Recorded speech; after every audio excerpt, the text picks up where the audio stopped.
الحمد لله نحمده ونستعينه ونستغفره ونؤمن به ونتوكل عليه ونعوذ بالله من شرور أنفسنا ومن سيئات أعمالنا من يهده الله فلا مضل له ومن يضلل فلا هادي له ونشهد أن لا إله إلا الله وحده لا شريك له ونشهد أن محمدا عبده ورسوله صلى الله تعالى عليه وعلى آله وأصحابه وبارك وسلم تسليما كثيرا كثيرا أما بعد فأعوذ بالله من الشيطان الرجيم بسم الله الرحمن الرحيم وإذ قال ربك للملائكة إني جاعل في الأرض خليفة وقال النبي صلى الله عليه وسلم الكيس من دان نفسه وعمل لما بعد الموت.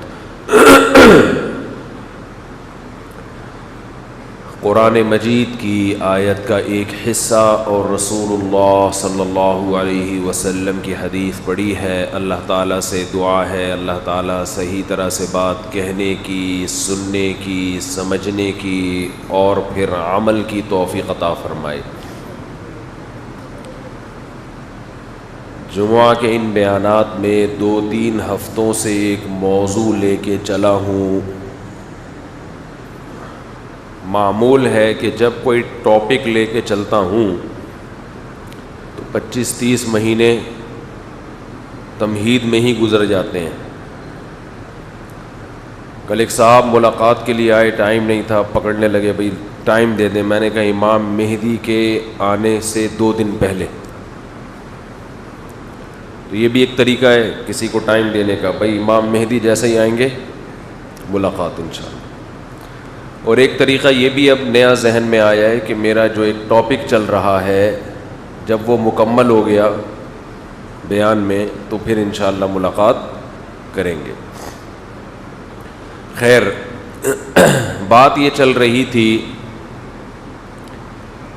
کہ مذہب نے ہمیں کچھ اہم باتیں بتائی ہیں جو ہماری زندگی کے لیے بہت زیادہ ضروری ہیں. مذہب کے علاوہ وہ باتیں کوئی بھی نہیں بتاتا.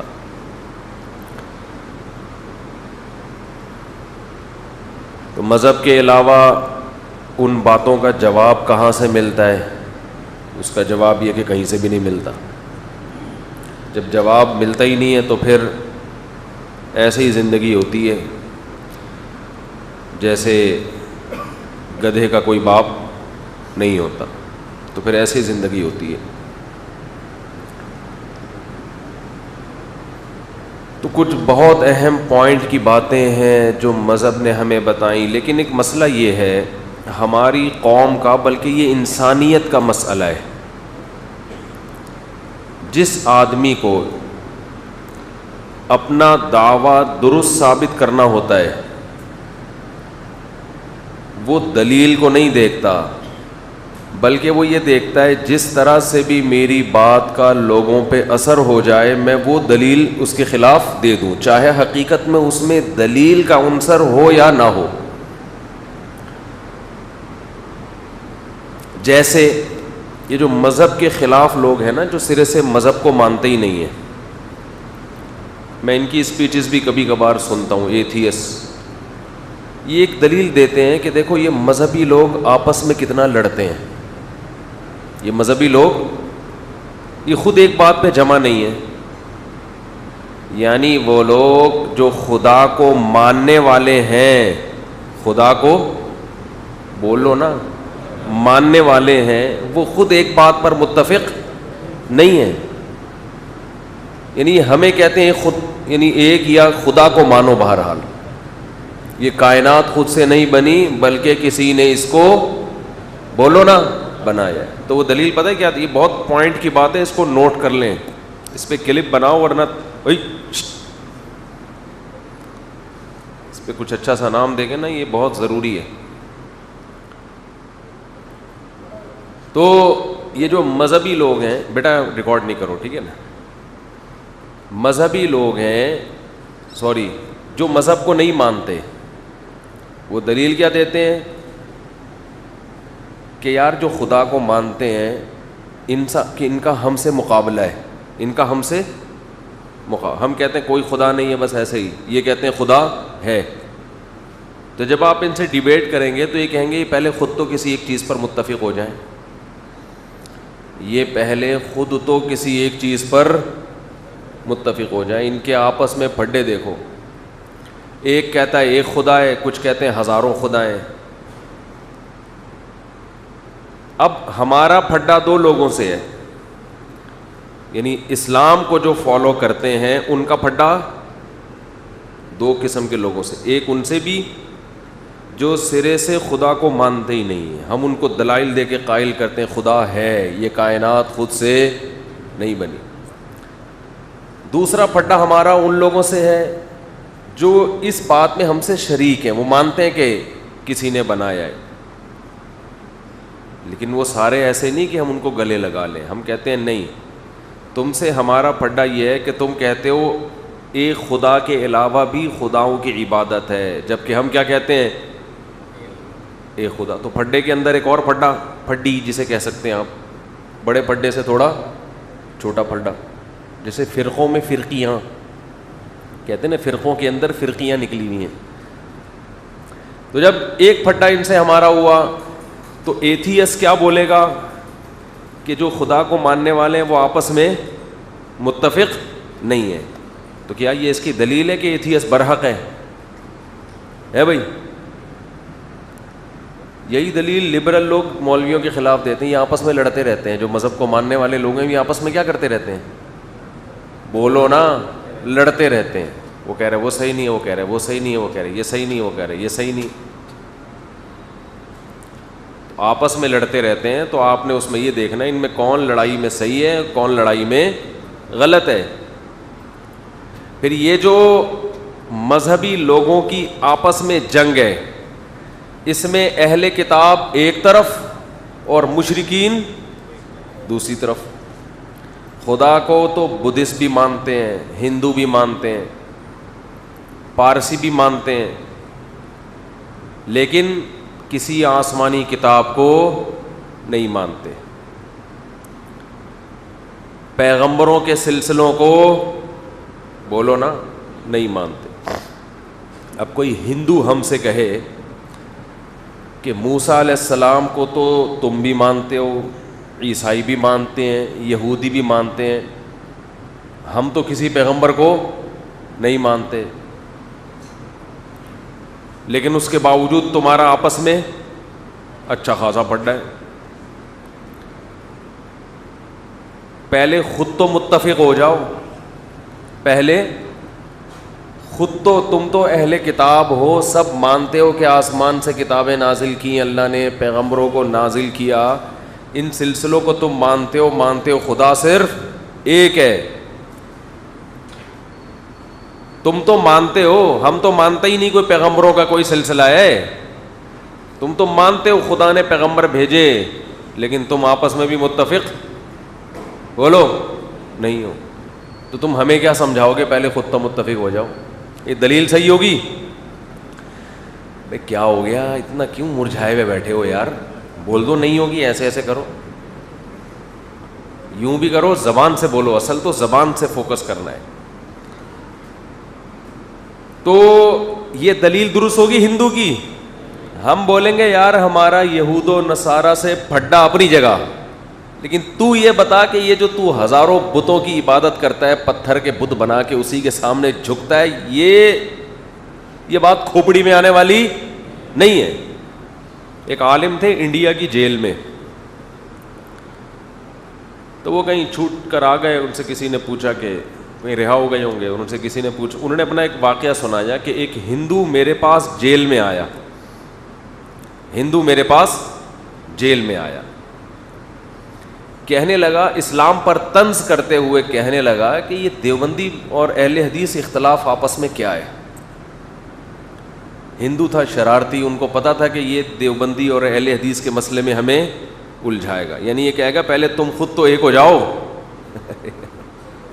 اہل حدیث کہتے ہیں اہل حدیث والا اسلام صحیح ہے، دیوبندی کہتے ہیں دیوبندیوں والا اسلام ٹھیک ہے. تو خود تو پہلے ایک ہو جاؤ, پھر ہمیں تبلیغ کرنا. وہ سمجھ گئے اس کا مقصد کیا ہے, طنز ہے. تو یہ حکیمانہ جواب دیا انہوں نے, حکیمانہ. یہ دیوبندی عالم تھے, انہوں نے اس کی شرارت یہ سمجھ گئے. اگر یہ بے وقوف ہوتے اور اسلام کے دشمن ہوتے تو ہندو کو جواب دیتے کہ بس ہم ہی صحیح ہیں, باقی سارے کیا ہیں, غلط ہے. اصل اسلام صرف اور صرف یہی ہے. لیکن ان کو اسلام سے محبت تھی, مسلک سے نہیں. مسلک تو بعد میں ہوتا ہے نا اسلام کے, یہ تو اسلام کے اندر مسلک بنے ہوئے ہیں. آج یہ بھی مشکل ہے لوگوں کے لیے فرق کرنا کون سا مسلک اسلام سے باہر ہے اور کون سا اسلام کے اندر ہے. ہر مسلک پہ فرقہ واریت کی گالی کا لفظ لگا کے اس کو برا کہتے ہیں. نبی نے فرمایا 73 فرقے جنت 73 فرقے بنیں گے جن میں ایک جنت میں جائے گا, تو وہ ایک بھی فرقہ ہی ہوگا. یہ جو کہتے ہیں نا میرا کوئی فرقہ نہیں ہے, یہ تو اس حدیث سے باہر ہو گئے. بہت مشکل ہے بات سمجھانا, بہت مشکل. نبی نے فرمایا میری امت میں 73 فرقے ہوں گے, جنت میں صرف ایک, باقی 72 تو وہ اس کو بھی نبی نے فرقہ ہی قرار دیا ہے. تو یہ جو کہتے ہیں میرا کوئی فرقہ نہیں ہے, تو اس کا مطلب یہ ایک نیا ان 72 میں سے ایک بنا رہا ہے جو جہنم میں جائیں گے. لیبل سب نے بڑے اچھے اچھے خاندانی قسم کے لگائے ہوئے ہوتے ہیں. تو وہ ہندو نے پوچھا کہ اہل حدیث اور دیوبندیوں میں فرق کیا ہے, وہ چھیڑنے کے لیے نا. انہوں نے کہا کوئی فرق نہیں ہے, وہ تھوڑی ٹانگیں چوڑی کرتے ہیں, ہم تھوڑی پتلی کرتے ہیں, وہ یوں کر لیتے ہیں, ہم یوں نہیں کرتے. وہ تھوڑا زور سے آمین ہم کہتے ہیں, ہم بھی آمین کے قائل, ہم کہتے ہیں تھوڑا آہستہ کہہ لو.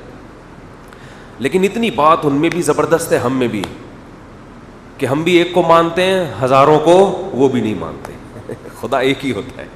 تو اپنی یعنی فکر کر کہ اس سے کیا ہوتا ہے, یوں کر لو زور سے آمین, آہستہ آمین, ٹانگیں یوں یوں, یہ اتنے بڑے ایشو نہیں ہے. اصل تو یہ کہ جس نے تجھے پیدا کیا اس کے ساتھ تو نے ہزاروں خداؤں کو شریک کر لیا. اس پہ بات کر, سمجھتے ہو؟ تو ہر باطل کی یہ عادت ہے کہ وہ غیر دلیل پر دلیل کا لیبل لگا کے آپ پہ فٹ کر دے گا.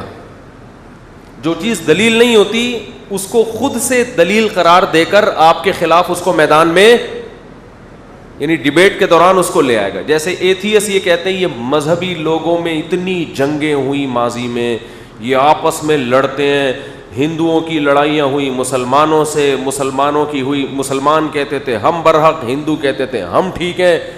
جنگوں میں مسلمان خدا سے دعائیں مانگ رہے ہیں, ہندو بھگوانوں سے دعائیں مانگ رہے ہیں. پھر ہندوؤں سے لڑائی ختم ہوئی تو یہودیوں سے شروع ہو گئی. یہودی کہتا ہے بیت المقدس میرا ہے, مسلمان کہتا ہے بیت المقدس میرا ہے, عیسائی کہتا ہے بیت المقدس میرا ہے. یہ آپس میں ان کے اتنے پھڈے, ابے پہلے خود تو فیصلہ کر لو تم میں صحیح کون ہے. اور جو مکھنجو قسم کے لوگ دیکھ رہے ہوتے ہیں کہتے ہیں واقعی یار یہ دلیل تو آج تک کسی نے بتائی نہیں. جیسے معین اختر نے کہا تھا نا کہ پولیس والوں کے, میرے ماموں نے گالیاں دی پولیس والوں کے ایسے اعضاء پر کہ پولیس والے پوچھ رہے تھے یہ والے اعضاء تو ہم نے باڈی میں کبھی سنے بھی نہیں ہیں, یہ کہاں ہوتے ہیں. باڈی کے یہ پارٹس جو ہمارے ماموں جس پارٹس کا نام لے کے گالیاں دے رہے ہیں, پولیس والوں نے آ کے پوچھا کہ یہ والے پارٹس تو ہم نے پہلے کبھی سنے ہی نہیں. بعض دفعہ گالی دینے والا ایسے ایسے پارٹس کا نام لے رہا ہوتا ہے غصے میں آ کے, وہ پارٹس سامنے والے کو بھی پتا نہیں ہوتے, کیونکہ وہ پارٹس کے بھی پارٹس ہوتے ہیں. یعنی پارٹس کو بھی ڈائریکٹ گالی نہیں دے گا, اس کے بھی پارٹ کو گالی دے گا. جی یہ بلاغت ہے گالیوں میں. انگریز سیدھا سیدھا بندے کو گالی دیتا ہے. انگریز جب گالی دے گا نا سیدھا سیدھا کس کو, سامنے جو بندہ بیٹھا ہے اس کو گالی دے گا. اس میں اتنی انگلش میں بلاغت تھوڑی ہے جو اردو میں اور عربی میں ہے, اور جو پنجابی میں بلاغت ہے اس معاملے میں اس کی کوئی انتہا نہیں. وہ پارٹس کے بھی پارٹس. خیر کیا ہو گیا بھائی, تو ابھی میں ان کے پارٹس کو گالیاں دینے لگا تھا, مجھے لگا انہوں نے کیمرہ میں گڑبڑ کر دی ہے. تو یہ نا باطل لوگوں کی ایک دلیل ہے کہ غیر دلیل کو دلیل بنا کے پیش کر دیا جائے, جو دلیل نہیں ہے اس کو. اور عامی لوگ جن کا مینٹل لیول یا جن کا آئی کیو لیول زیادہ اچھا نہیں ہوتا, وہ ان جذباتی باتوں سے متاثر ہو جاتے ہیں. بالکل ایسا ہی ہے جیسے دو آدمیوں کو آپ نے لڑتے ہوئے دیکھا, ویڈیو بنا کے یوٹیوب پہ ڈال دی, یہ دیکھو اخلاق پہ بیان کرتے ہیں اور دونوں کیا کر رہے ہیں, لڑ رہے ہیں. تو لوگ دونوں کو گالیاں دیں گے, خاص طور پہ اس کو زیادہ گالیاں دیں گے جو اخلاق پہ صبح و شام بیان کرتا ہے اور لڑنے بھڑنے کے نقصانات بتاتا ہے. حالانکہ یہ بالکل ٹھیک نہیں ہے.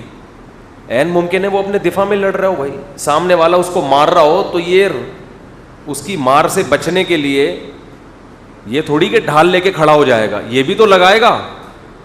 یہ لڑائی دفاع میں ہے, اس میں آپ اس شخص کو بدنام نہیں کر سکتے جو صبح و شام اخلاق پہ بیان کرتا ہے. نہیں آ رہی بات میرا خیال. لیکن پبلک آپ یہ تجربہ کر کے دیکھ لیں, مجھ سے بیان کروائیں کوئی اخلاق پر کہ لڑنا بھڑنا نہیں چاہیے, اسلام تو پیس لوننگ اور امن کا نام ہے. پیس لوننگ اور امن, تو پیس میں آ گیا, لوننگ کے علاوہ کچھ بھی لگا دو, کوئی اچھی سی چیز لگانا. تو آپ نے امن اور اخلاق اور اچھے بیہیویئر پہ آپ نے بڑا خاندانی سا بیان کیا. میں باہر نکلا یہ بیان کر کے اور سامنے بندے نے آ کے مجھ سے موبائل چھیننے کی کوشش کی, میرا سیل فون چھین. اب چونکہ میں بیان اخلاق پہ کر چکا ہوں لہذا میں تھینک یو. یہ حماقت ہوگی کہ نہیں ہوگی کہ جی بہت شکریہ آپ کا, دیکھیں جہنم میں جاؤ گے اگر یہ موبائل آپ نے استعمال کیا. میں کیا کروں گا, شریعت کیا کہتی ہے, عقل کیا کہتی ہے, میں اس کو پکڑوں گا. یہ کیوں بھائی, میری جیب میں بندوق ہوگی تو ہو سکتا ہے وہ بھی نکال لوں میں, نہیں تو مکہ ماروں گا. اور یہ عین اخلاق ہے. اب آپ کیا کریں گے, اگر آپ کی طبیعت میں فتنہ ہوگا تو آپ میرا بیان کی کٹنگ نکالیں گے. ادھر بیان ہو رہا ہے, ہر ایک سے تھینک یو سے بات کرو, جزاک اللہ کہنا چاہیے, مسلمان کا دل نہیں دکھانا چاہیے, مسلمان گالی گلوچ نہیں کرتا, کسی کی ذات کو گالی نہیں دیتا, پارٹس کو گالی دینا تو بہت دور کی بات ہے.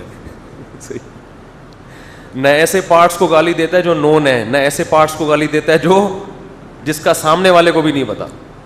مسلمان بہت نیک, مسلمان کے اخلاق, ہمارے نبی گھر میں آتے مسکراتے چہرے کے ساتھ گھر سے نکلتے, اور ادھر دیکھو مفتی صاحب کا بیان اور یہ گالیاں سنو ان کی.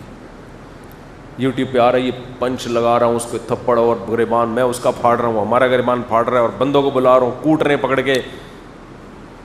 آپ کمنٹس دیکھیے لوگوں کے, 99.9% لوگ کہہ رہے ہوں گے میں ہوں یا کوئی بھی ہو, کہیں گے یہ دیکھو 2 نمبر, بیان کیا چل رہا ہے اور عمل کیا ہے.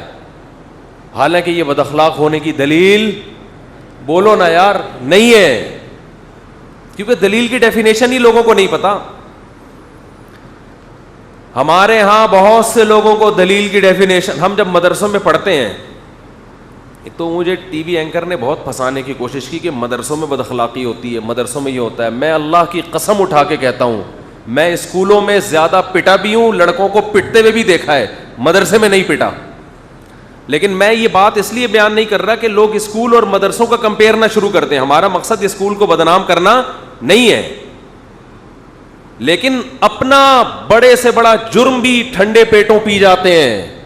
اور مدرسے کا ایک واقعہ یا چند جزوی واقعات, 25-30 ہزار مدرسے ہیں, ان 25-30 ہزار مدرسوں میں اگر 2-4 واقعات آپ کے سامنے آ جائے تو کیا مطلب ہر مدرسے میں ایسا ہی ہو رہا ہے اور صبح شام یہی ہوتا رہتا ہے. ہم جب اسکول میں 9th کلاس میں جاتے تھے نا, ہمارے کلاس فیلوز موجود ہیں, تو ہمارے جو پی ٹی کے ماسٹر ہیں وہ ڈنڈا ہاتھ میں لے کے کھڑے ہوتے تھے. اور 90s کے دور کے جتنے اسکول ہیں ان سب کا یہی حال ہے تقریباً. کلاس میں داخل ہونے سے پہلے ڈنڈے 5-6 تو ہی لگتے تھے. پھر ہمارے ایک سائنس کے ٹیچر تھے, اللہ ان کی عمر میں برکت دے, اگر حیات ہیں, اگر انتقال ہو گیا تو اللہ ان کی مغفرت فرمائے. بہت ذمہ داری سے پڑھاتے تھے, مارتے بے تحاشا تھے وہ, ایسے ہمیں مرغا بنا کے, ذرا سے کوئی مسٹیک ہوئی تو ہیلی کاپٹر بنتے تھے ہم لوگ. بغیر چیئر کے بیٹھنا, بغیر کرسی کے بٹھا دیا اور ڈنڈوں سے رانیں نیلی ہو جاتی تھیں ہماری. لیکن ہم نے نہ ان ٹیچروں کے خلاف کبھی نیگیٹو ہمارے ذہن میں خیال آیا, کیونکہ ہم نے سنا ہوا تھا استاذ کی مار ایسے ہے جیسے کھیتی کے لیے پانی, بس. نہ کبھی گھر میں شکایت کا تو سوال ہی پیدا نہیں ہوتا تھا, کیونکہ گھر میں کرتے تو پٹتے. ابا کہتے تم استاذوں کی شکایتیں کر رہے ہو, تمہیں شرم نہیں آتی؟ میں نہیں کہہ رہا کہ روز ایسا ہوتا تھا, کبھی کبھار, اور سب کے ساتھ ہوتا تھا, سب کے ساتھ ہوتا تھا. نہیں ہونا چاہیے, میں اس کا بھی قائل ہوں, اس طرح مارنا نہیں چاہیے. لیکن کسی مدرسے میں اگر کوئی ایسا واقعہ سامنے آ جاتا ہے غیر اخلاقی حرکت یا مار پیٹ کا, تو اس کی وجہ سے مدرسوں کے پہ کلپ ہنس ہنس کے اور خوش ہو کے کلپ بنانا کہ دیکھا ہم تو کہتے تھے مدرسے ایسے ہوتے ہیں, دیکھا ہم تو کہتے تھے, یہ تکبر ہے. اس کی آپ کو دنیا میں سزا مل سکتی ہے, اللہ آپ کو ذلیل کر سکتا ہے, رسوا کر سکتا ہے. تو انسان کو نا حد سے آگے نہیں بڑھنا چاہیے. جب آپ دوسرے کے عیب نکال رہے ہوتے ہو تو اس میں بزبان حال آپ یہ کہہ رہے ہوتے ہو کہ میں بہت اچھا ہوں. آپ زبان سے نہیں کہتے, لیکن بزبان حال یہ دعویٰ کر رہے ہوتے ہو, اور یہ دعویٰ اللہ کو بالکل بھی پسند نہیں ہے. حدیث میں آتا ہے الکبریاء ردائی, تکبر میری چادر ہے, جو اسے کھینچنے کی کوشش کرے گا میں لڑوں گا اس سے. اللہ اپنے علاوہ کسی کو نہیں رکھتا باقی. تو اس لیے یہ جو واقعہ اسکینڈل آیا, اس میں اب مدرسوں کے خلاف ایسے کلپ بازیاں ہو رہی ہیں, لوگ مزے چسک جیسے ان کو خوشی ہوئی ہے, ان کو بہت خوشی ہوئی کہ یہ واقعہ ہو گیا. افسوسناک واقعہ ہے, سزا ہونی چاہیے, لیکن آپ کے انداز بیان سے ایسا لگتا ہے کہ جیسے آپ بہت خوش ہیں کہ ہمیں مدرسوں کو بدنام کرنے کا ایک موقع مل گیا. میں نے 20 سال پڑھایا ہے, اب بھی پڑھا رہا ہوں. میں نے وہ ٹی وی اینکر کو انٹرویو دیتے ہوئے کہا تھا کہ 20 سال کے عرصے میں میرا چیلنج ہے, سینکڑوں طلباء میرے, سینکڑوں, پورے ملک میں, بیرون ملک بھی. کوئی ایک طالب علم لے کر آؤ جو یہ کہے کہ فلاں موقع پہ ہمارے اس استاذ نے ایک تھپڑ مارا ہے ہم کو. اور یہ میرا دعویٰ نہیں ہے, آپ کو مدرسے کے سینکڑوں اساتذہ یہی دعویٰ کرتے ہوئے نظر آئیں گے. کوئی ایک لے کر آؤ. تو اور ہم نے جن اساتذہ سے پڑھا وہ ادھر ہی مدرسوں کے ہی فارغ ہیں, انہوں نے بھی ہمیں کبھی نہیں مارا, وہ انہی مدرسوں سے فارغ ہیں, جامعہ فاروقیہ, کچھ بنوری ٹاؤن سے, کچھ دارالعلوم کرنگی سے, کچھ جامعہ اشرفیہ لاہور والا, تو انہی مدرسوں سے فارغ ہیں جو. اور میں جب مدرسے گیا تو میں نے اپنے اسکول کے ٹیچرز کے اخلاق کو بھی دیکھا اور مدرسے کے ٹیچرز کے, زمین آسمان کا فرق تھا علماء کے اخلاق میں اور اسکول ٹیچرز کے. وہ بھی اچھے تھے, میں نہیں کہہ رہا وہ خراب تھے, وہ میرے قابل احترام ہے, لیکن جو ہم نے ایمانداری اور اخلاق مدرسے کے اساتذہ میں دیکھا وہ ہمیں اسکول میں نظر. اسکول میں ایسے ٹیچرز بہت تھے جو بد اخلاقی سے بات کرتے تھے, مدرسے میں ہمیں ایک بھی نظر, مجھے کم از کم ایک بھی نظر نہیں آئے. میں جب گیا نا, مدرسے کا پہلا دن تھا, تو ہمارے ٹیچر ایسے بات کرتے تھے, آئیے, بیٹھیے, کھائیے, اس طرح کے الفاظ میں ایسی شائستگی تھی ان کے. اور ذمہ داری سے پڑھانا. تنخواہیں کتنی؟ تنخواہیں انتہائی معمولی, انتہائی معمولی. جو کہتے ہیں نا, بعض لوگ الزام لگاتے ہیں علماء بزنس کلاس میں سفر کرتے ہیں, یہ ہزاروں میں, لاکھوں میں چند ہوتے ہیں جن کا اللہ نے کوئی کاروبار میں برکت دی ہوتی ہے, یہ لاکھوں میں چند ہوتے ہیں. 99% علماء جو مدرسوں میں پڑھا رہے ہیں ان کی تنخواہیں 10,000 8,000, جس میں پورے پورے گھر چلا رہے ہوتے ہیں وہ. یہ فیسلٹی گورے کے پاس نہیں ہے. عیسائیوں میں پادری اسلام کے لیے اتنی محنت بولو نہیں کرتے, جو اسلام کو زندہ رکھنے کے لیے بر صغیر, خاص طور پہ بر صغیر کے علماء نے محنت کی. آپ کو چاہیے تھا آپ ان کے پاؤں دھو کے پیتے کہ یار 8-8 9-9 ہزار تنخواہوں میں آپ کیسے 20-20 30-30 سال بخاری پڑھاتے ہو, آپ فقہ کی کتابیں پڑھاتے ہو, آپ حدیث کی کتابیں پڑھاتے ہو, اور کتنی محنت سے. میں گواہ ہوں, اللہ کی قسم اٹھا کے کہتا ہوں کہ میں نے جتنے اساتذہ اب تک دینی مدرسوں میں دیکھے ہیں کتابوں کے, ان سے زیادہ محنت کرنے والا میں نے اسکولوں میں نہیں دیکھا. اسکولوں میں نے ایسے ٹیچرز دیکھے تھے جو صبح آتے تھے, ان کو خود نہیں پتا ہوتا تھا ہم نے کیا پڑھانا ہے, کوئی لیکچر کی ان کی تیاری نہیں ہوتی تھی, گپ شپ کر کے چلے جاتے تھے. ایسے میں نے ٹیچرز دیکھے اسکولوں میں. اپنے اسکول میں دیکھے ہیں, اپنے کالجز میں دیکھے ہیں, اچھے بھی دیکھے ہیں جو بہت ذمہ داری سے پڑھاتے تھے, لیکن مدرسے میں میں نے ایک ٹیچر بھی درجنوں ٹیچروں میں نہیں دیکھا جو ٹرخاتے ہو طلبا کو. رات کو جو سبق پڑھانا ہوتا ہے پہلے خود اس کی اچھی طرح تیاری. اس کا تصور نہیں ہے ہمارے دینی مدارس میں کہ استاذ نے کل کوئی لیکچر دینا ہے اور پریپریشن کے بغیر جا کے وہ لیکچر دینا شروع کر دے. اس میں اگر کوئی برائی, کچھ جزوی واقعات برائی کے مل جاتے ہیں, جو ہوتے ہیں ہر جگہ ہوتے ہیں. دیکھو دنیا میں کتنی مضبوط قانون سازی ہو, کتنی اچھی تربیت ہو, برائی کم تو ہوتی ہے, ختم کبھی بھی نہیں ہوتی. یہ اصول یاد رکھیں. برائی ختم اگر آپ چاہیں گے نا ختم ہو جائے, تو اس کا مطلب تو پھر شر اور خیر جو اللہ نے دونوں کو ساتھ چلانا ہے وہ سیٹ اپ تو ختم ہو گیا نا.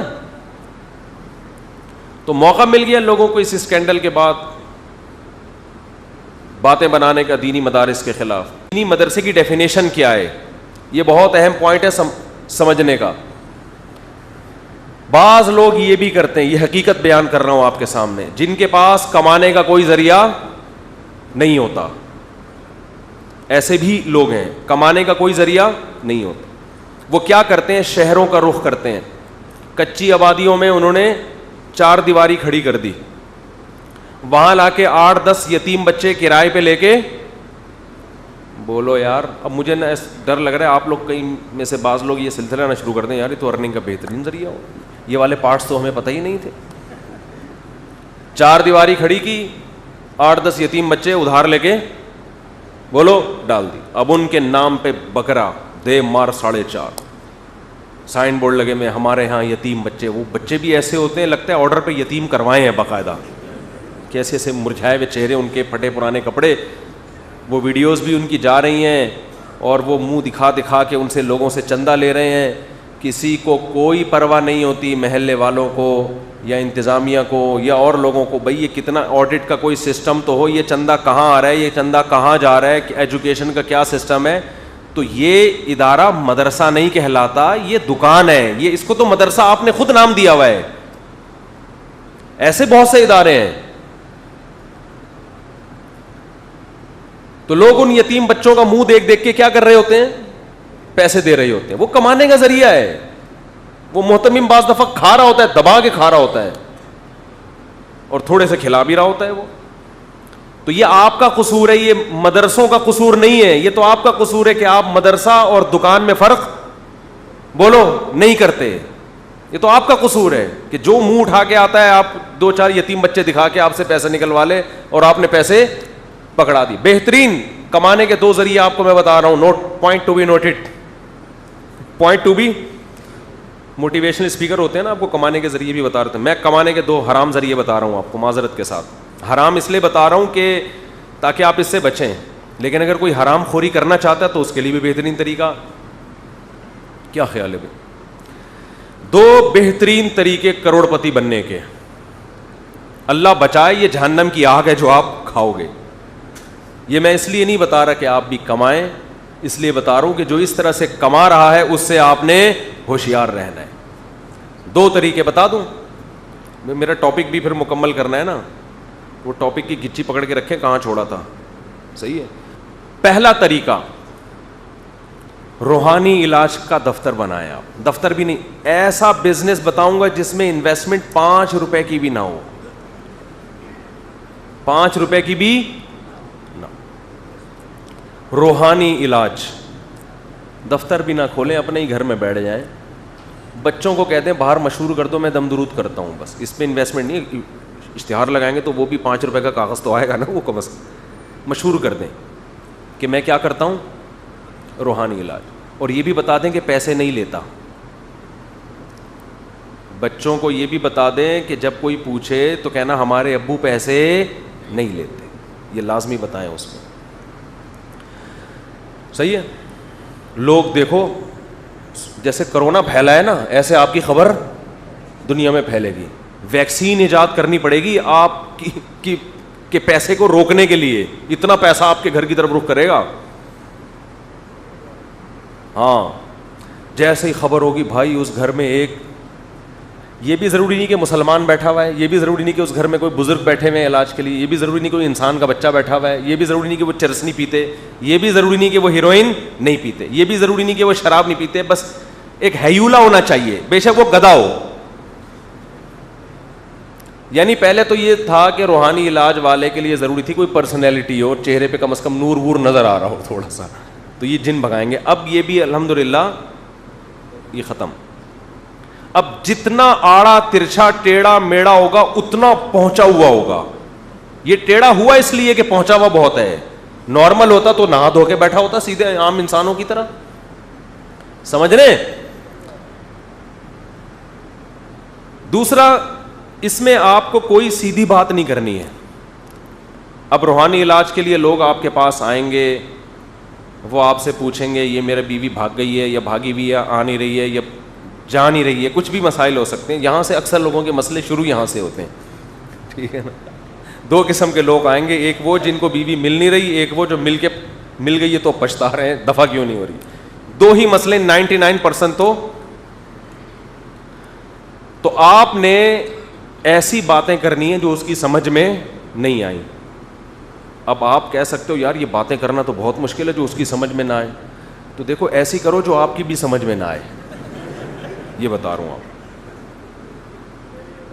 اگر میں یہ کہتا ہے ایسی باتیں کرو جو اس کی سمجھ میں نہ آئے لیکن آپ کی آ جائے تو پھر مشکل ہوتا, کیونکہ اس سے میں آپ کا اس کا مینٹل لیول چیک کرنا پڑتا. ایسی باتیں کرو جو آپ کو بھی سمجھ میں نہیں آئیں گے. میں بول کے آ رہا ہوں, اس کو بولو ہمزاد ہوتے ہیں اور جنات ہوتے ہیں, حصار, کچھ ٹرمز ہوتی ہیں نا, کوئی نئی ٹرمز لے آؤ مارکیٹ میں اگر یہ پرانی والی یاد نہیں ہے. حصار ہوتے ہیں, پھر ہمزاد ہوتے ہیں. ہر آدمی جب پیدا ہوتا ہے تو اس کے ساتھ 4 چڑیلیں پیدا ہوتی ہیں, 2 ہمزاد ہوتے ہیں, ایک جن ہوتے ہیں. ایسی باتیں آپ کو بھی بولے یار میں پاگل تو نہیں ہو گیا, مجھے ہو کیا گیا ہے, میرے ساتھ تو میں تو اکیلا ہی پیدا ہوا تھا, ٹوٹل یہی تھا جتنا میں, کوئی ہمزاد ومزاد نہیں تھا.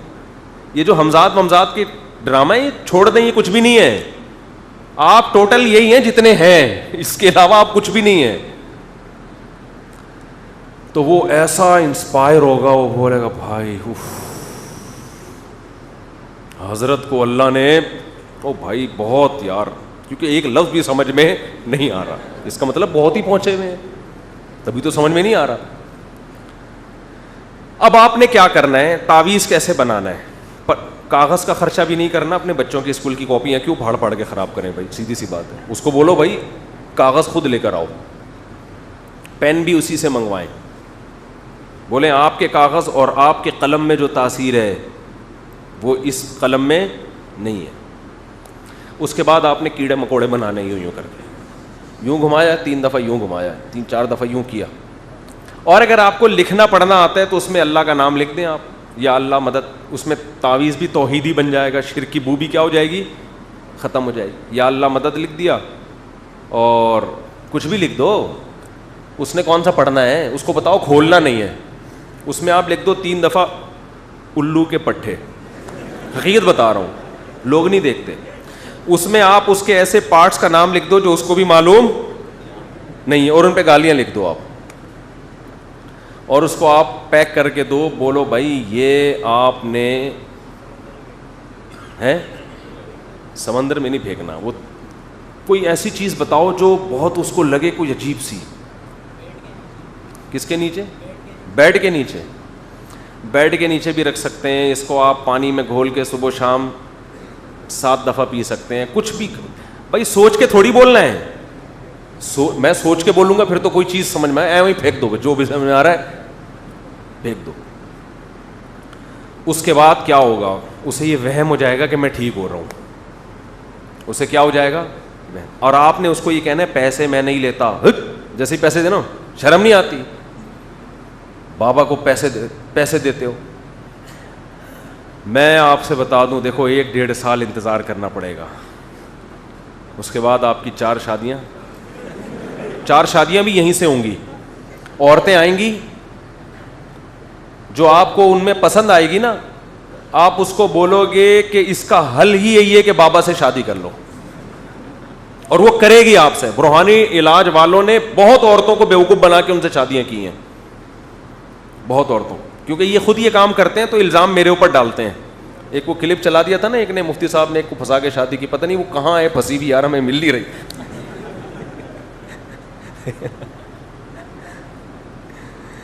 تو چونکہ یہ خود یہ کام کر رہے ہوتے ہیں نا, تو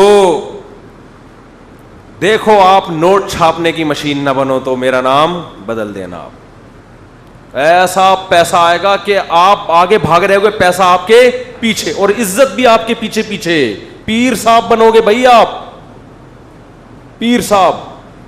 بکرے کیا, دمبے کیا, گائے کیا, پیسہ کیا, عزت. ہاتھ چومیں گے لوگ آپ کے, بولیں گے یار یہ ہے بزرگ.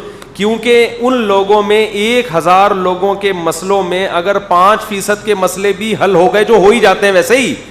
ارے خدا نے سب کے مسائل, کچھ تو حل ہوتے ہیں, کچھ اللہ نہیں حل کرتا. تو 5% لوگ بھی اگر 100% میں سے حل ہو گئے, جو اللہ کی قدرت سے ہوں گے, وہ آپ کو ایسا نوازیں گے کہ آپ کی سوچ ہوگی, اور تھوڑے دنوں میں آپ کو یہ وہم ہونے لگے گا واقعی میں بہت نیک ہوں. کیونکہ اتنے سارے لوگ مل کے جب آپ کے ہاتھ پاؤں چومیں گے اور آپ کو عزت دیں گے, آپ کہو گے یار اتنے لوگ جھوٹ پہ جمع نہیں ہو سکتے, لگتا ہے کہ میں کچھ پہنچا ہوا ہوں. اور تھوڑے دنوں کے بعد آپ کو امام مہدی خواب میں آئیں گے.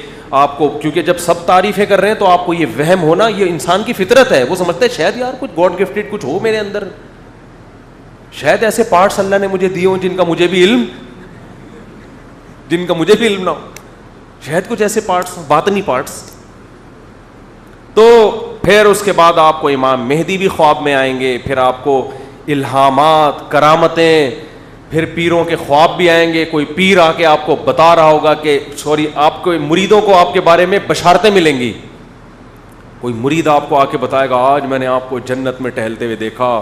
پھر آپ بیان میں بتائیں گے اس نے خواب دیکھا ہے, میں نہیں بتا رہا, اس نے دیکھا, لیکن میں تو خاکسار, ٹھیک ہے نا, میں تو تواضع. انہوں نے دیکھا آج ان کو نبی کی زیارت, آج ان کو بزرگ کی زیارت, آج ان کو امام ابو حنیفہ کی زیارت, آج ان کو امام بخاری کی زیارت. وہ میرے بارے میں یہ کہہ رہے تھے, میں نہیں کہہ رہا, یہ کہہ رہا ہے اس نے خواب دیکھا ہے, یہ ہو رہا ہے. آپ اس کو مذاق نہ سمجھیں, اسی طرح ہوتا ہے یہ.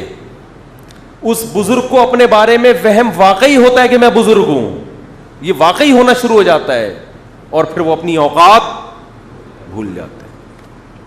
وہ یہ نہیں دیکھتے کہ میں فجر کی نماز پڑھ رہا ہوں کہ نہیں پڑھ رہا, وہ یہ نہیں دیکھتے کہ میں ظہر کی نماز جماعت سے پڑھ رہا ہوں کہ نہیں پڑھ رہا, وہ یہ نہیں دیکھتے کہ میں کس طرح بے پردہ عورتوں میں آ کے بیٹھتا ہوں. سارے شریعت کی اصول کی دھجیاں اڑانے والے کام ہوں گے, لوگوں پہ ظلم, غیبتیں, بہتان. کوئی ایک کام شریعت کے مطابق حضرت جی کا نہیں ہوگا, لیکن ان کو وہم ہوگا کہ میں پہنچ گیا ہوں. اور پھر ایک دن ایک مرید آئے گا, وہ حضرت کو بتائے گا حضرت میں نے خواب میں دیکھا کہ میری انگلیاں گندگی میں اور آپ کی انگلیاں شہد میں, اور آپ جوش میں آ کے کہیں گے یہی فرق ہے مجھ میں اور تم میں, تمہاری انگلیاں کس میں, گٹر کی نجاست میں, اور میری شہد. وہ کہے گا حضرت خواب کمپلیٹ ہونے دیں ابھی. آپ پوچھیں گے کیا, تو وہ کہے گا میری انگلیاں آپ چاٹ رہے ہیں, آپ کی انگلیاں میں چاٹ رہا ہوں.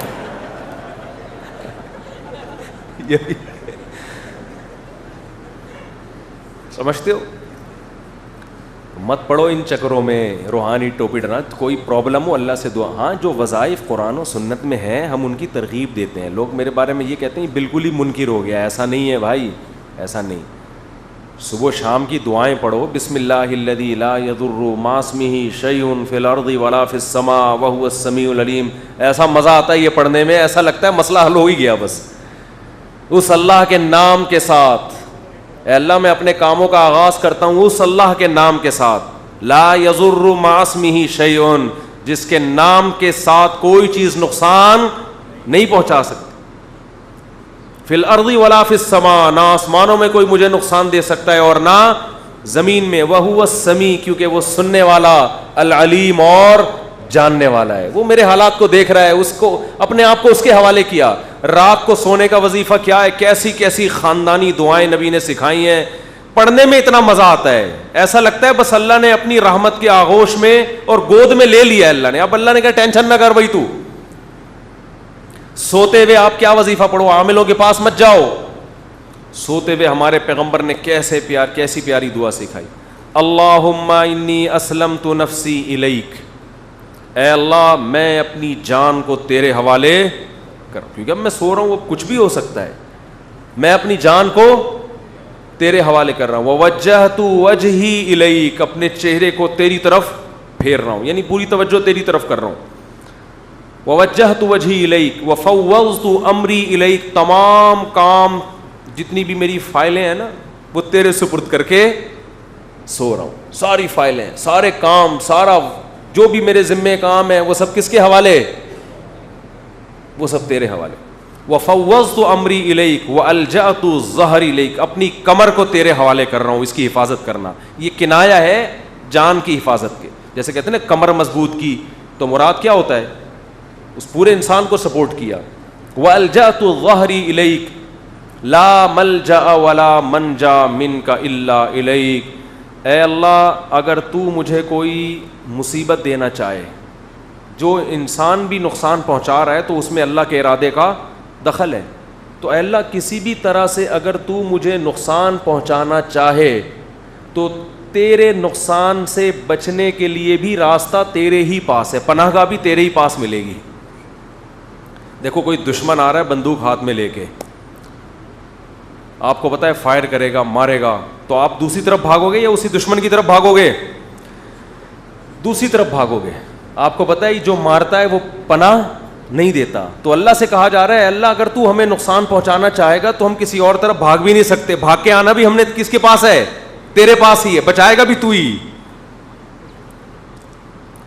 تو بھاگنے کی جگہ، نجات کی جگہ تیرے علاوہ کسی کے پاس نہیں ہے.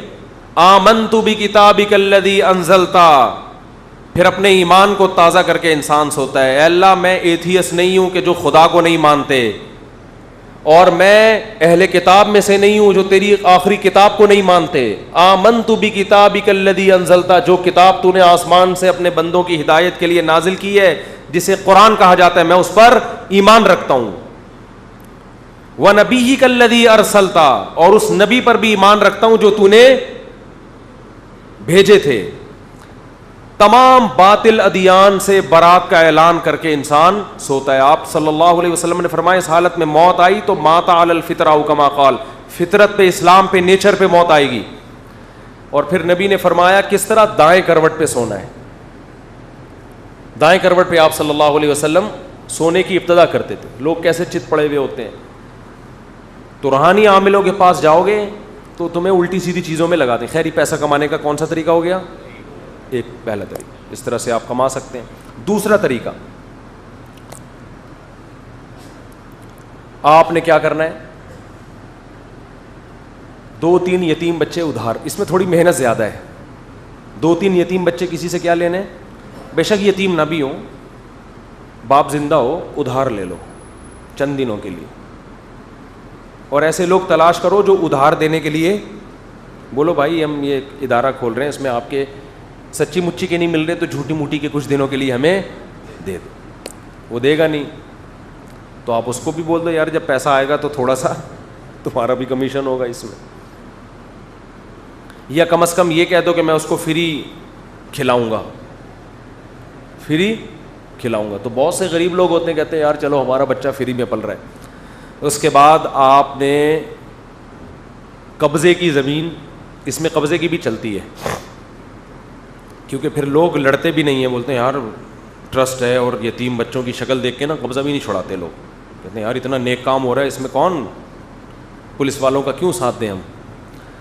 تو کہیں بھی کسی کی بھی زمین لے لو آپ، اور پھر آپ ان بچوں کے شکل دکھا دکھا کے لوگوں سے بکرے لینا شروع کرو. جب بکرے آئیں تو بکرے کاٹ کے نہیں کھلاؤ. بکرے میں چند بوٹیاں ادھر، باقی سارا کسائیوں سے آپ کے رابطے شروع. صدقے کے بکرے کے جو میں خلاف ہوں اس کی ایک وجہ یہ بھی ہے. خیر اصل وجہ تو وہی ہے جو میں بیان میں ریکارڈ کرا چکا ہوں. اب جناب دے مار 4.5 بکرے پہ بکرا، کیونکہ عاملوں سے بھی آپ کے کنیکشن ہو سکتے ہیں. عامل لوگ بکرے کٹواتے ہیں، کٹے گا کہاں؟ ادھر ٹھیک ہے نا. عامل لوگ بھی یہی کام کرتے ہیں نا، یہ صدقے کا بکرا کاٹو، یہ کاٹو، یہ کاٹو. تو آپ کا وہ آپ کے ہاں بکروں کی انشاءاللہ، اللہ نہ کرے انشاءاللہ نہیں کہنا چاہیے، لائن لگے گی. پھر بکروں میں کچھ خود بھی کھانا ہے، کچھ مہمانوں کو کھلانا ہے، اپنے آنے والے گیسٹ جو بھی آ رہے ہیں ان کی بھی بکروں کی دعوت.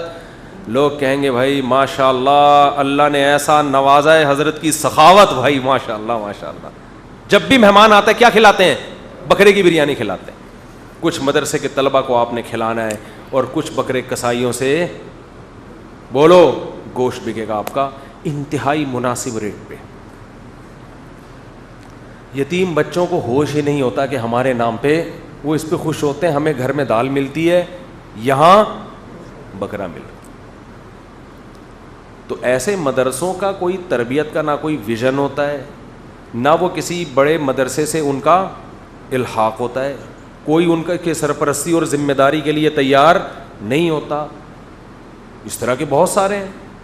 تو ایسے مدرسوں میں اگر کوئی کیس ہوتا ہے تو علماء اس کے ذمہ دار نہیں ہیں، نہ وہاں علماء بیٹھے ہوتے ہیں. اور اگر کوئی کہتا ہے یہ مفتی بیٹھا ہوا ہے یا عالم بیٹھا ہوا ہے تو کیا دلیل ہے کہ یہ مفتی عالم ہے؟ مفتی عالم کا لفظ اتنا سستا ہے، کہیں بھی جا کے کسی کے بھی لگا دو، کہیں بھی جا کے کسی کے بھی کوئی پوچھنے والا ہمارے ملک میں نہیں ہے. مفتی عبد القوی کو بھی لوگوں نے مفتی کہہ دیا. تو بھائی کون سے ادارے نے ان کو سرٹیفکیٹ دیا ہے مفتی کا؟ کون سے ادارے میں؟ خام خواہ میں. ایک آدمی ڈاکٹروں کو بدنام کرنے کے لیے کہے کہ وہ دیکھو وہ بندہ بیٹھا ہوا ہے اور غلط ٹیکے لگا رہا ہے لوگوں کے، اور ڈاکٹر فلاں نام ہے اس کا. ڈاکٹروں کی ٹیم اس کے پاس پہنچی تو نہ اس کے پاس کوئی سرٹیفکیٹ ہے، نہ وہ ڈاکٹر ہے. تو اب ڈاکٹر ذمہ دار ہوں گے اس کے؟ اب لوگ کہیں کہ بھائی لوگ تو فرق نہیں کرتے نا، لوگ تو اس کو بھی ڈاکٹر سمجھتے ہیں اس کو بھی. تو یہ لوگوں کی کا ہیڈک ہے، یہ ڈاکٹروں کا ہیڈک نہیں ہے، یہ لوگوں کا قصور ہے. بہت سے ہم نے جعلی حکیم دیکھے ہیں جو حکیم ہی نہیں ہیں لیکن علاج کر رہے ہیں بیٹھ کے.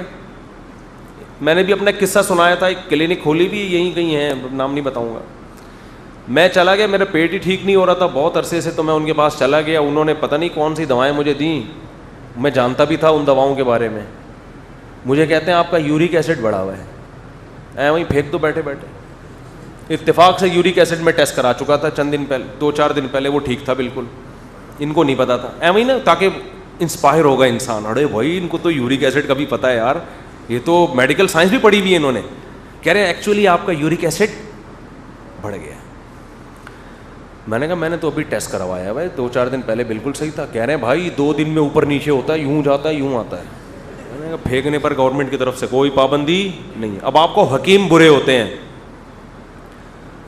تو بھائی ہم تو کلینک دیکھ کے گھس گئے، مطلب دیکھ کے اس کا دوا خانہ، اور اس سے زیادہ میں بیچار کیا کرتا، میرے پیٹ ہی صحیح نہیں ہو رہا. اب ہو گیا الحمدللہ. پراٹھے نہیں چھوڑیں گے تو یہی ہوگا نا. اب صحیح ہو گیا، پراٹھے پھر بھی کھائیں الحمدللہ. تو بھائی یہ اصل تو یہ ہے کہ اس کو یہاں بٹھایا کس نے ہے، کون ہے اس کی ذمہ داری لے رہا ہے. کوئی بھی مطلب کھول کے بیٹھ جائے تو حکیم تھوڑی بن جائے گا. تو ہر فیلڈ میں ایسے ہے، کسی کے نام کے ساتھ چاہو مفتی لگا دو، جس کے نام کے ساتھ چاہو حکیم لگا دو، ڈاکٹر لگا دو. ہمارے ملک میں کوئی پابندی نہیں ہے. میں نے بار بار ایک لطیفہ سنایا ہے کہ امریکہ سے ایک کتے نے کہا کہ میں موو کر کے کہاں جاؤں گا؟ پاکستان. امریکہ کے سارے کتوں نے اس کو گھیر کے کہا بے تو پاگل ہے، یہاں تجھے لاکٹ گلے میں ڈالتے ہیں، تیرے نہلاتے ہیں، جو تجھے پکڑ کے کھڑا ہوتا ہے وہ کتا لگتا ہے تیرے سامنے. تو اتنا پڑھا لکھا لگ رہا ہوتا ہے، تو اتنا تو نیٹ کلین دھلا ہوا، اور تو پاکستان جا رہا ہے، وہاں تو کتوں کے پاس کھانے کو یہ دیکھو گلی میں کیسے پھر رہے ہوتے ہیں. کہہ رہے یار ایک سہولت وہاں پر ایسی ہے جو ہمارے ملک میں نہیں. کیا سہولت کریں؟ وہاں بھونکنے پر پابندی نہیں، جو مرضی چاہے. تو یہاں کوئی پتہ نہیں ہے کون مفتی بن کے بیٹھ گیا، کون حکیم بن کے، کون ڈاکٹر بن کے. جو ویکسین کے بارے میں رپورٹیں آ رہی ہیں نا، یہ ویکسین لگانے سے 2 سال میں مر رہا ہے بندہ، یہ ویکسین لگانے سے سب چیزیں الٹی ہو رہی ہیں، جگر بھی الٹا ہو جائے گا آپ کا، یہ ویکسین لگانے سے بچے پیدا نہیں ہوں گے، یہی ہے فالتو قسم کے لوگ. اور ان سے سب سے زیادہ متاثر انڈین اور پاکستانی ہوتے ہیں. سب سے پہلے پاکستانی، اس کے بعد انڈین. سمجھتے ہو؟ جو عقل مند لوگ ہیں وہ لائن لگا لگا کے لگوا رہے ہیں کہ یار اللہ نے ایک نعمت دی ہے، جان چھڑاؤ اس بیماری سے. اور کوئی فلاں ڈاکٹر کا کلپ آ رہا ہے، اور ان میں بات ڈاکٹر بھی ہوتے ہیں، لیکن وہی ہے کہ ہر فیلڈ میں 2 نمبر بھی ہوتے ہیں. تو خیر دوسرا طریقہ کمانے کا یہ ہے بکروں پہ بکرا، پیسوں پہ دبا کے پیسہ. تو میں اصل بیان کو جلدی سے سمیٹ کے ختم کرتا ہوں. ہاں بھائی کچی پکڑ کے رکھی ہوئی تھی آپ نے, کہاں سے چل رہا تھا میں یہ عرض کر رہا تھا, جو بیان میں لے کے چلا تھا کہ بہت سے لوگ جو چیز دلیل نہیں ہوتی اس کو کیا کہہ دیتے ہیں, دلیل کہہ دیتے ہیں.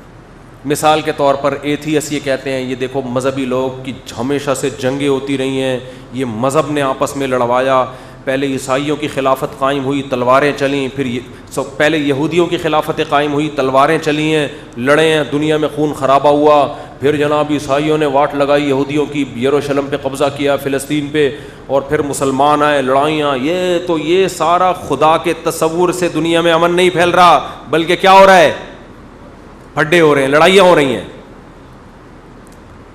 تو یہ دلیل بنتی نہیں ہے, اس لیے کہ دو لڑنے والوں میں آپ یہ نہیں دیکھ رہے ان میں صحیح کون ہے اور غلط کون ہے, آپ دونوں پہ ایک جیسا حکم لگا رہے ہو.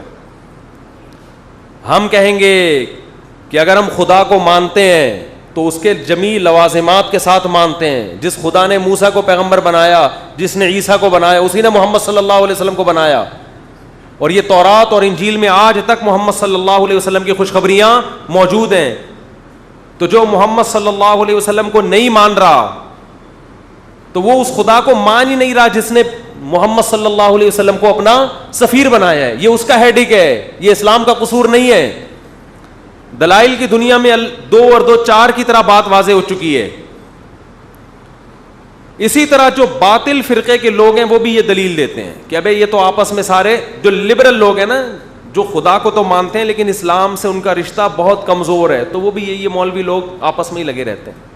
وہ کہتا ہے یزید لعنت اللہ علیہ, وہ کہتا ہے یزید رحمت اللہ علیہ, وہ کہتے ہیں نہ لعنت اللہ نہ رحمت اللہ. دیکھو لڑتے رہتے ہیں آپس میں. تو یہ پہلے ایک وکیل سے میں نے کہا کہ تم لوگ کوشش کرو عدالت میں اسلام آ جائے, تو فوراً دلیل دیتے کون سا اسلام بھائی, کون سے اسلام کی بات, پہلے سب مولوی آپس میں تو متفق ہو جائیں. یہ گرین اسلام ہونا چاہیے, اہل حدیث کہتے ہیں یہ والا اسلام ہونا چاہیے, دیوبندی کہتے ہیں یہ والا اسلام ہونا چاہیے, شیعہ کہتے ہیں یہ والا اسلام ہونا چاہیے. آپس میں تو پہلے حل کر لو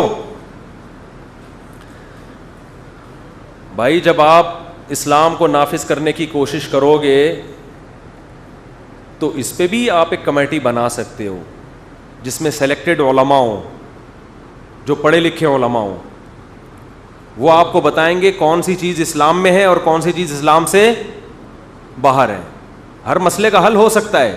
آپ نہ پوچھو دیوبندی کیا کہتے ہیں, بریلوی کیا کہتے ہیں, اہل حدیث, آپ ایک خود کمیٹی بنا دو.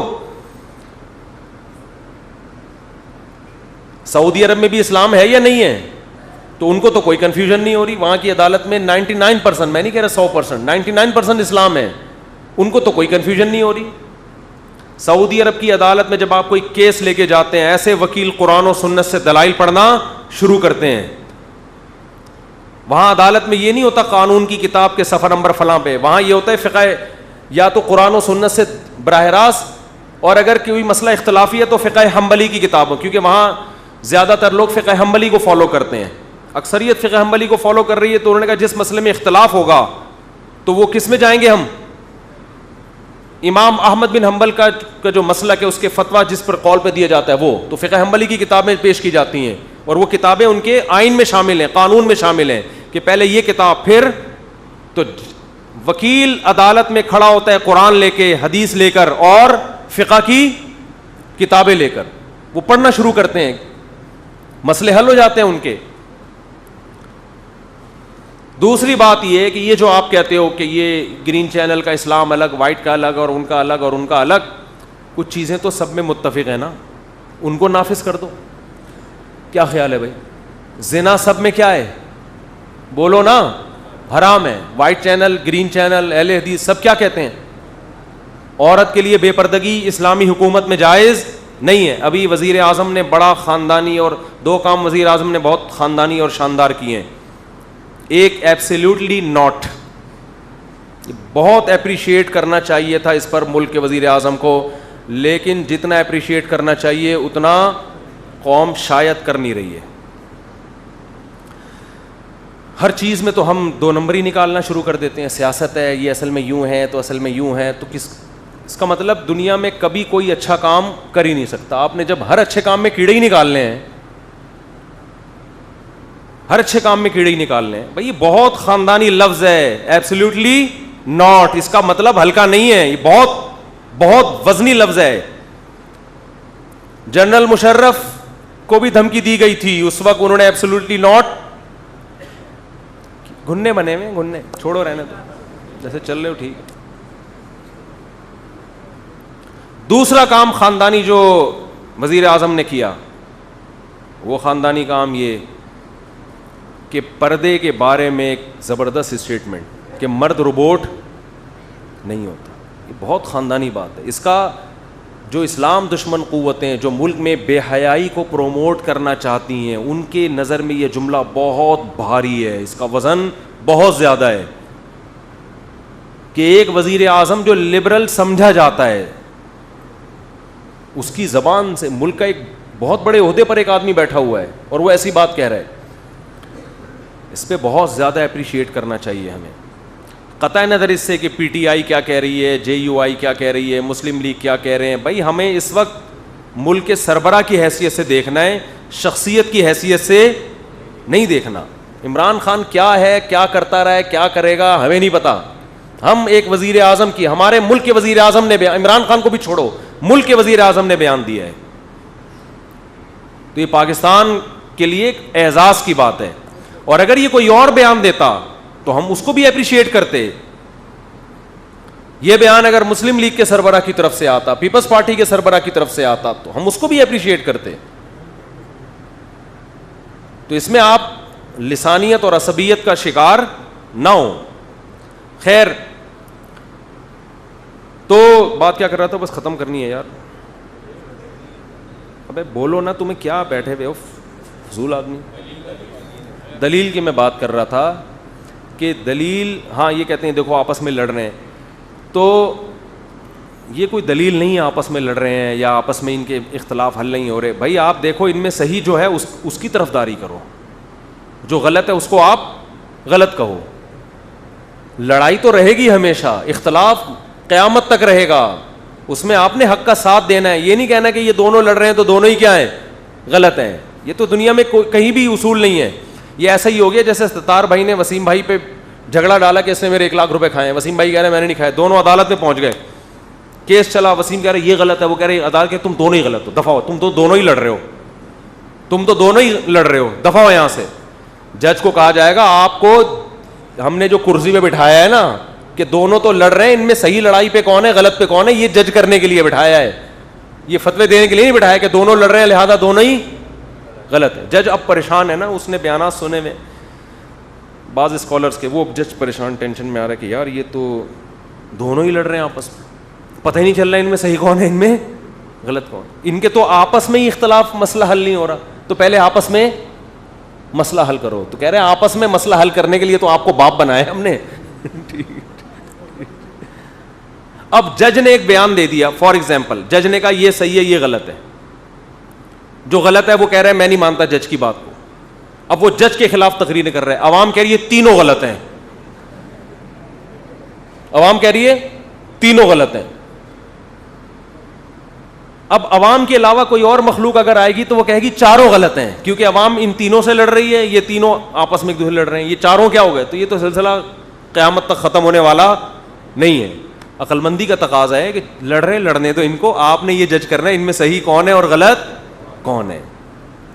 سمجھتے نہیں ہو بات کو, پڑھتے نہیں ہو رات کو, اس لیے. تو دلیل کسے کہتے ہیں پھر انشاءاللہ کسی بیان میں بتائیں گے دلیل کی ڈیفینیشن کیا ہے. تو اس لیے میڈیا کے پروپیگنڈوں میں مت آیا کریں, دیکھا کریں بات کون معقول کر رہا ہے کون نامعقول بات کر رہا ہے. یہ جو پروپیگنڈا ہے وہ بھی غلط, یہ بھی غلط, یہ لڑ رہے ہیں آپس میں. یہ دیکھو وہ ایتھیسٹ کا میں کلپ سن رہا تھا, اس نے یہ بات اچھالی کہ یہ تو مذہبی لوگوں کے آپس میں اتنے پھڈے ہوتے ہیں, تو یہ مذہب ہے اس کی بنیاد. مذہب نے پھڈوں کو کنٹرول کیا ہوا ہے. اگر مذہب نہ ہو تو پھر جو لڑائیاں ہوں گی وہ لامتناہی ہوں گی, پھر تو کوئی ہے ہی نہیں. جب آپ خدا کا انکار کر دیا آپ نے, آپ کہہ سکتے ہیں کہ جن ملکوں میں ایتھیزم ہے وہاں تو کوئی لڑائی نہیں ہے, وہاں آپس میں نہیں ہے. ان کی دوسرے ملکوں سے جو لڑائیاں اور دوسری قوموں پہ جو ظلم ہو رہا ہے وہ آپ کی سوچ سے بہت زیادہ ہے. وہ اپنے وہ مفاد پرست دنیا میں آ جاتا ہے انسان. پھر تو وہ کہتا ہے اپنے آپ کو صحیح رکھو, دوسروں کے سارے وسائل پہ قبضہ کرو. اللہ سے دعا ہے کہ اللہ ہم سب کو انسان بننے کی توفیق عطا فرمائے. سبحانک اللہم و بحمدک نشہد ان لا الہ الا انت نستغفرک و نتوب الیک.